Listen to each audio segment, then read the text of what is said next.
KA-menn þurfa ekki að kvíða framtíðin í handboltanum ef þessir strákar halda sínu striki.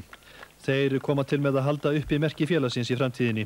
Hér koma þeir heim úr mikilli sigurför til Reykjavíkur helgina þar sem þeir hirtu alla þá verðlaunagripi sem í boði voru og þeim ákast fagnað af foreldrum og stuðningsmönnum liðsins.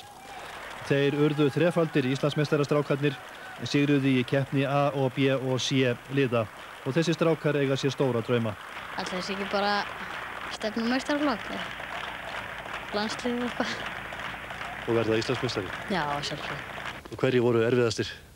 Ég ætla að hafa ekki verið ÍR-ingarnir sem kepptu við úrslitaleiknum núna. Var það spennandi? Já, mjög svo. Alveg að fara að tögum, sko. Og að hverju? Nei, þetta var bara spennan, sko, fyrir leikinn.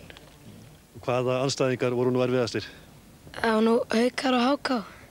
Þeir voru langerfiðust. Strákarnir kom í bæinn rétt mátulega til að sjá leik Þórs og KA í fyrstu deildinni í handbolta. Leikur sem að skipti sjálfur sér engu máli hvað varðaði stöðu liðana í deildinni. KA-menn voru komnir í úrslit hvernig sem fór og Þórsarar dottnir í aðra deild. En engu að síður alltaf heitt í kolunum þegar þessi lið mætast, hvort heldur sem á leikvellinum eða meðal stuðningsmanna liðsins. En strákarnir í 7. flokki KA geta borið höfuðið hátt. Þeir spiluðu alls 15 leiki í mótinu, unnu 14 og gerðu 1 jafntefli.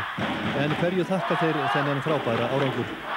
En alltaf sjálfsögðu þjálfaranum okkar og svo líka bara okkur sjálfum að vilja þennan Íslandsmeistaratitil.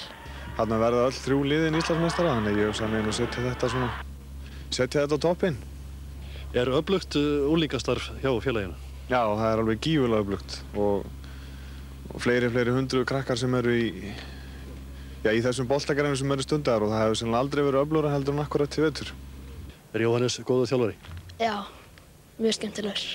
Hvernig er góður þjálfari? Bara hann fyndinn og stundum strangur, það getur verið gott. Þeir spilaði í heimsmeistarakeppninni 2008.